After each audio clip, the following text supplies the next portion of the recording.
this all boils down to people saying that Israel is trying to fight this like information war, right? Because right now, support for Israel is at an all-time low. No matter what age demographic you're talking about, not too many people are in very big support of Israel, right? What do you think would be one of the better ways to try to get that support back? Be to spread those messages through social media, right? In some sort of like propagandic kind of way, right? If that's even a word. If it ain't, I just made it up. Propagandic. So in some sort of like way like that, you're going to try to get that message across. And people had gotten wind that Israel was paying influencers anywhere up to $7,000 a post to post pro-Israel content, right? Now, in a very weird twist of events, seems like Israel's not living up to their side of the bargain, which is probably the most Jewy thing I could possibly think of. They got these influencers to post pro-Israel content, right? In the hopes of getting paid. None of them got paid. To the point to where all these influencers are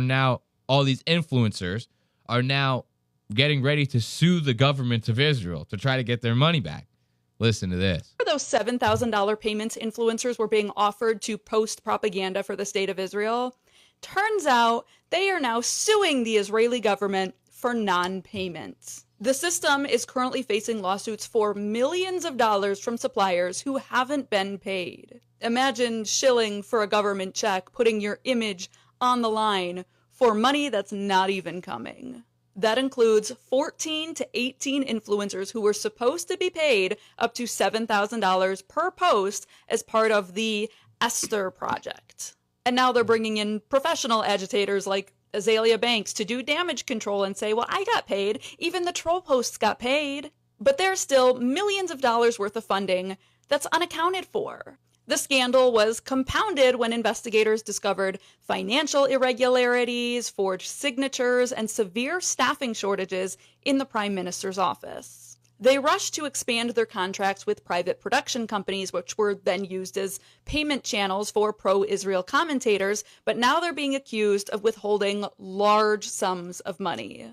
One company is suing the state for 1.7 million shekels for 1.7 million shekels, eh?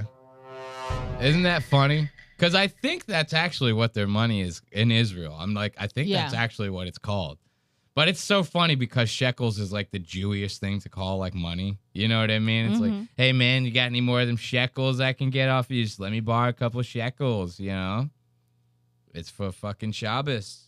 Costs related to foreign travel and media operations. Operations aimed at countering pro-Palestinian protests and demonstrations at ICJ hearings. That's crazy. So, like, not only did Israel get these influencers to write posts about them, they also got them to, like, fly out to Israel and, like, protest Israelis who were actually pro-Palestine over there, right? Because they didn't have enough pro-Israel protesters in Israel.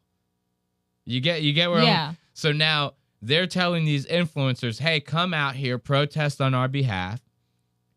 It'll be an all-expense paid trip, and we'll reimburse you guys for the travel that you take. Now, these people being influencers have the money to front to get themselves to Israel and do all of this. But they're still going to expect to get goddamn paid, motherfucker. Right. Like, it's literally like you doing a job. It'd be like if a construction guy built you a deck, and you were like, hey, I ain't paying. You know, that guy would put a lien on your house. You know what I mean? It's like, now you can't borrow against your shit because you fucking got this lien on your shit. It's like the same goddamn thing. It's just, it's so funny to me how, like, I don't know. It's always like, we're not bad. We're not bad. Like, even just, let's not even say all Jews, just like Israel, like, and Benjamin Netanyahu and all that, right? We're not bad. We're not bad. We're not bad. Then they're like, killing fucking babies, bombing hospitals, fucking literally ethnically cleansing a whole fucking part of the Middle East.